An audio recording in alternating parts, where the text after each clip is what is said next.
How to break down long words for easy understanding. Imagine trying to read a word that looks like a puzzle. It can be confusing and overwhelming. But what if you could turn that puzzle into simple pieces? That's what breaking down long words is all about. When you understand how words are built, they become much easier to understand. This skill is called deconstructing words, and it connects to how words change and from over time. First, think of a long word as a building made of smaller parts. These parts are called morphemes. Morphemes are the smallest units of meaning in a word.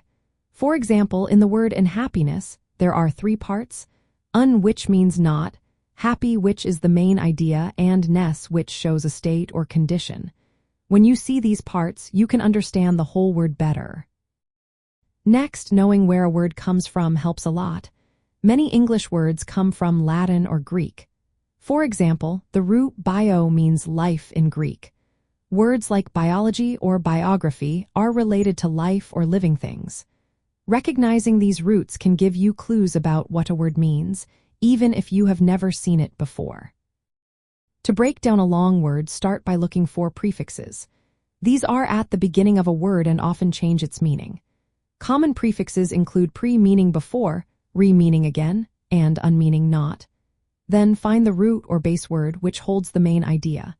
After that, look for suffixes at the end of the word. Suffixes like tien turn verbs into nouns, and able means something can be done. Let's take the word transportation. Break it into parts.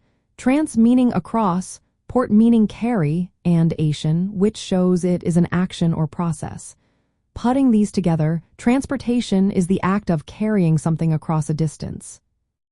When you come across a long or tricky word, try to say it slowly and break it into smaller chunks. Focus on each part one at a time. For example, the word anti-disestablishmentarianism can be split into anti meaning against, dis meaning opposite, establish, ment which makes it a noun, arian which indicates a person, and ism which shows a belief or ideology. Seeing it in parts makes it less intimidating and easier to understand. Using the word in a sentence after breaking it down helps reinforce what you've learned.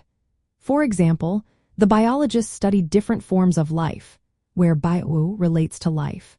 Or, her unhappiness was obvious after hearing the news, which shows how understanding the parts of unhappiness helps you grasp the feeling. By learning to identify prefixes, roots, and suffixes, and knowing where words come from, you can decode even the longest words. This makes reading and understanding new words much simpler. Remember, breaking down words into parts turns confusing language into clear, meaningful words you can use every day.